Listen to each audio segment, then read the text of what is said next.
Представниците на Magnum Opus, студентската организација при ФОН, председателката Катерина Саламовска, Кейти и Инес Лаврис. Ви благодарам многу што прифативте да дискутираме за младински теми, Значи, во моментов имаше многу дискусии дека ние млади сме многу пасивни, дека немаме никаков придонес во секојдневната дневна политика и дневни политички дечаки што се дешаваат, што не е точно. Самата организација ние младите ги негира тоа, самите студентски организации, вашите активности го негираат тоа. Па пред се сакам да започнам како започна идејата за Magnum Opus, како вие како дел од самиот кор, јадрото од Magnum Opus, како ви започна идејата, што е целта што сакате да се постигне, затоа што е јако дел од приватен факултет ФОН, имам некои размислувања, имам некои своји тези, меѓутоа вие како репрезентативно тело, што имате да Катерина нека почне и Инес слободно. Кој е вашето размислување генерално за младите, генерално за студентите, генерално за вашиот факултет ФОН, за генерално што сакате да се направат активности, какви активности имате во моментов и што планирате во иднина сега? Така.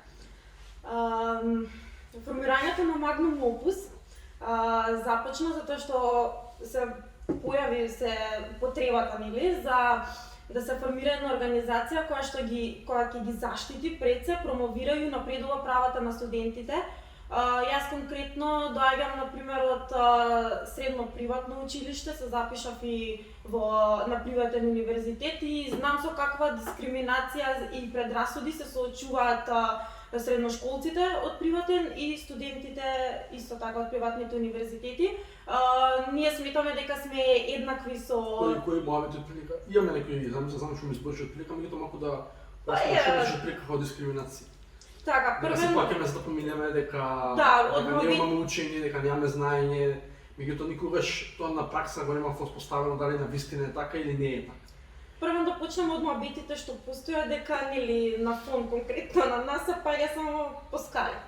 Што воопшто не е така, сметам дека се работи со студентите, да има некои поединци, меѓутоа оној што сака да учи на приватен, ќе учи, значи без разлика. Оној што не сака да учи, нема да учи ниту на државен, ниту на приватен универзитет. Втора работа што еве конкретно на пример не бевме вклучени во ИСП картичките, ниту платежните картички кои што ги даде владата, Министерството за образование и наука, министерката е Мила Царовска најави дека ќе има некои промени, дека сите млади се еднакви. До сега на подкасти не знам дошол случајно и камеронот знае, Мила Царовска мислам дека одустане спонтано тоа. Случајно сега доаѓа само министер за образование, ама толку хаос напри со образовните реформи. Па мислам дека повеќе сме разочарани од колку што... Ова беше еден проблем, еден цел што не го имавме фатено за сега. Тоа како приватните факултети се на некој вид можеби дискриминирани, да речеме начин отргнати од страна од тие бенефити што ги имаат државните. И постојано се нагласува подобро јавно образование. Меѓутоа за да има подобро јавно образование се поземува систем кај што мора да има тони конкуренција. Ако они нема здрава конкуренција, затоа и образованието од држава ќе опаѓа. Имате образование, затоа и сега не вади веќе кадри. И ние како, да речеме, поединци што се истакнуваме во генерациите, мора да се пронајдеме на некој начин меѓу себе да контактираме за да можеме некој да ги напредиме нашите права. Сега предрасудите за приватните школи, моје мислење нормално. Има некои факултети приватни кои што се да речеме Титовскиот, кои што се да речеме некои си други приватни кои што кога се зборува на пример ФОН, приватен факултет може да се банализира поради тоа што го споредуваат со тие факултети. И поради можеби ако го обвинам со некои за дебата ќе дебатираме, поради слабиот резултат што покажуваат другите приватни факултети се прикажува како се префрлува вината врз ФОН, што не е точно. Да не мисли конкретно некој напад. Има огромен удар тоа според мене. И за тоа Дали вие како приватна школа може, како представници на приватна школа ФОН, јас се согласувам дека се подобри, меѓутоа сакам точно од вас, мислите дека сте подобри, имате поголеми резултати до сега прикажани и тоа е една од причините зошто од другите приватни школи, тоа е една од причините зошто сметате дека треба да имате студентска организација, зашто толку гласно се борите. Да пофалам Катерина и вас како тим, вие бевте единствени кои што најажурно и најбрзи реагиравте со повик за помош на родилката, во помош на многу активности што ни било потребно, сега сме се координирале само напредување. Многу е важно на секој младенец сам сега сме придоа. Сега се вратим назад во вако, дали фон и го спитате дека нуди соодветно само напредување на младежот, може себе се стиска, што е тоа поразлично што го нема во јавното образование, што мислите дека затоа што година дека во Македонија владе голема функционална писменост. Сега, во голем придонес во тоа има јавното образование, што нема ефект. Сега, што е тоа што фон го разликува, например, од тоа јавното образование? Зборам фон конкретно зашто другите приватни факултети според мене не ги ставам ни странка како фон, затоа што не се нестан, а фон го смерува најдобри така, не најдобро што приватен факултет. Според мене, пошто имам и на приватен фонд сега, што сум и претходно бев на државен машински. Прво, професорите таму гледа да ја преда лекцијата, која што искрено 90% од нив, да не речам сите, истата лекција, презентација ја има напишано у книгите од збор до збор и не се замараат многу со прашањата, има чатпад на некој, ама не гледат на сите зашто се преводен да. Додека ова само се добра информација, значи сега во јавните помалку се ангажирани професорите, не во приватните повеќе се вложуваат за не знам нито тоа дали е баш секој пат проблемот, зашто кога ќе се примети, например, некои професори сакаат да им платиш за да добиеш потпис или не знам што. Исто така, ако некои само ќе ти ги дадат прашањата, како на машински имавме предмет што не ги дадоа и ќе ни речат од овие 60-30 ќе ви се паднат и научете ги.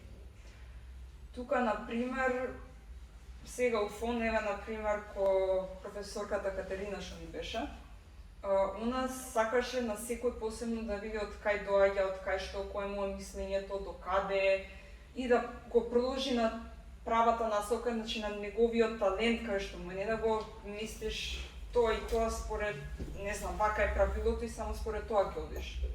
И дава да се пронајдеш себе и да се унапредиш на тој начин. Што тоа претпоставувам за сите би било подобро да се прави сега. Ти го представател Катерина? Да, јас сметам дека фон нуди најдобро образование, сега не е дека затоа што доаѓам од таму. Еве, например, и во средно кога бев, ние бевме мала група, исто и на факултет, значи ние бевме до 10 души. Сметам дека за да може да биде ефикасно и ефективно предавањето, треба да е помала групата, да се посвети внимание на поединечно и ние сме имале многу добри резултати, значи подеднакво, како во средно, така и сега на факултет. Тој принцип на менторски, значи, настави, сега не мора да биде 1 на 1, меѓутоа, значи, до група од 10 души е многу подобар и создава многу подобри кадри за воиднина. Со група од 30 до 40, 50, не знам, на УКИМ ги зборат дека се 100 души, 70 души. Професорот не, значи, ќе биде среќен ако ги запамти барем 10 од нив. Значи, и он не може да ги слушне мислењата, ставовите на останатите колеги. И мислам дека заради тоа после со тек на време или после втора година обично се редуцираат на околу 20-30 отстанува, затоа што колегите веќе на некој начин се чувствуваат демотивирани, затоа што професорот откако после првиот час ги сфаворизира 2-3, значи, а другите не ги ни слушнал, ама тој што ги слушнал, 2-3 ги сфаворизира и не работи со останатите, значи тоа се неговите фаворити и тоа е тоа. Затоа сметам дека има многу подобри кадри за понатака, затоа што не поврзуваат, имаат конекции, факт е, приватните универзитети имаат многу подобри конекции, значи имаме инвеститори, имаме нови бордови, еве конкретно нели оваа трансформација на факултетот што се случуваше, така да не знам, ја сум задоволна, се надевам дека и од УКИМ ќе претрпи некои трансформации, затоа што ако не претрпи, гледам дека многу паѓа од искуство сум имала да разговарам значи со професори од државен и со професори нели нормално приватен.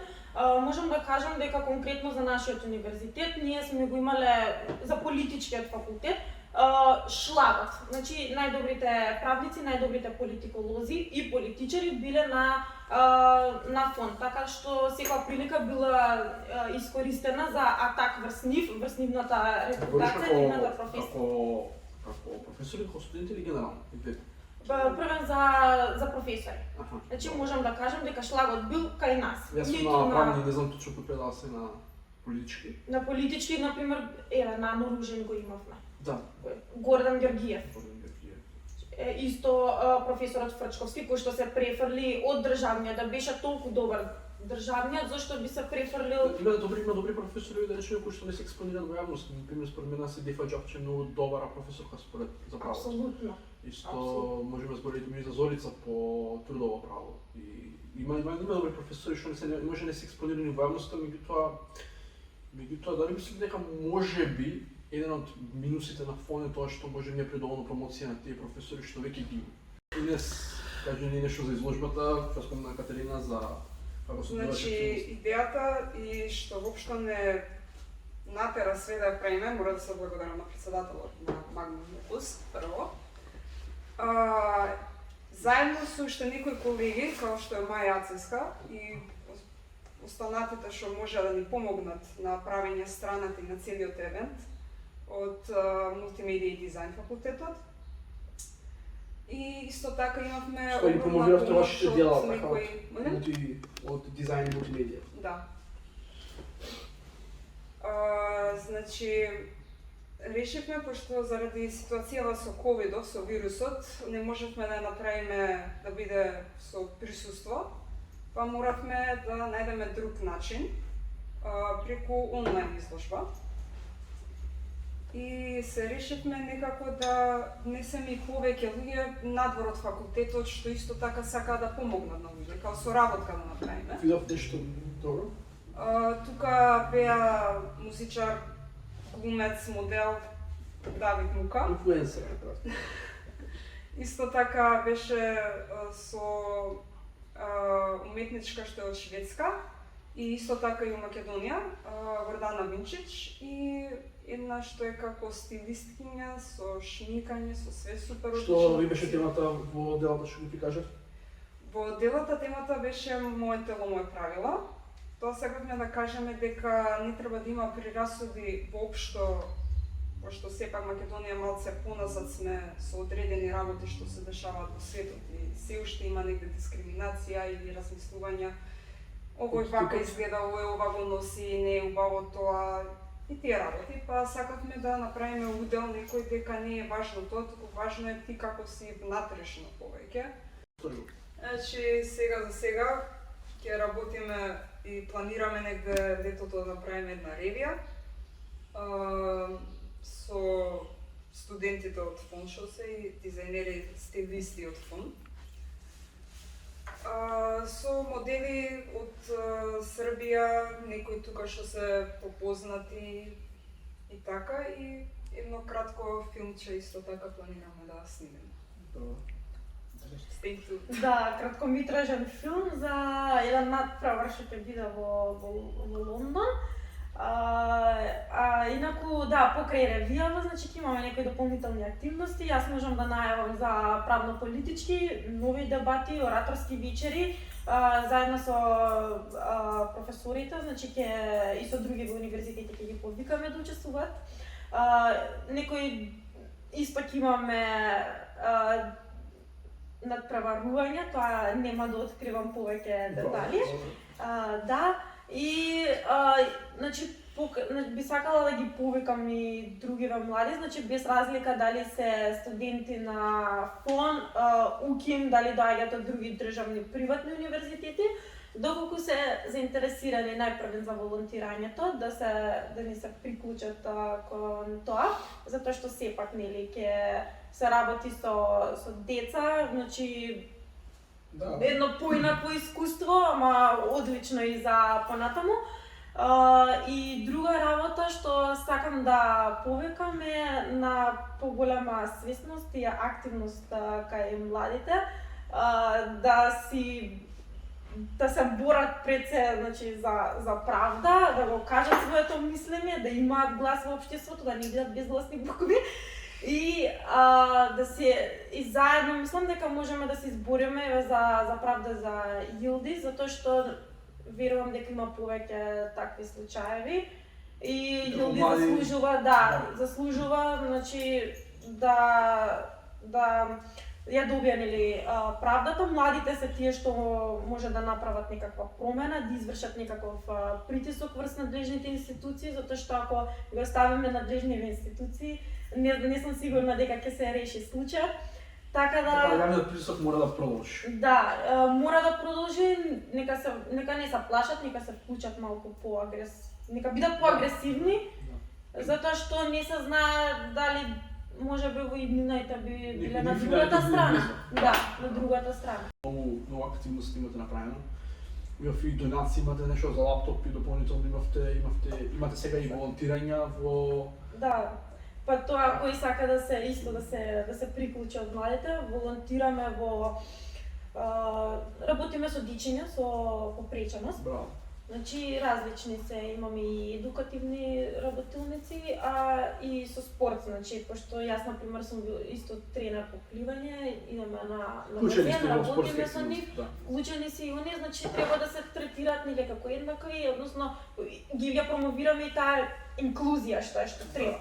Значи, колку што сакаме да сме академски активни, толку сакаме да сме и општествено активни, значи тие два... Не може тешко да се изберете. Да.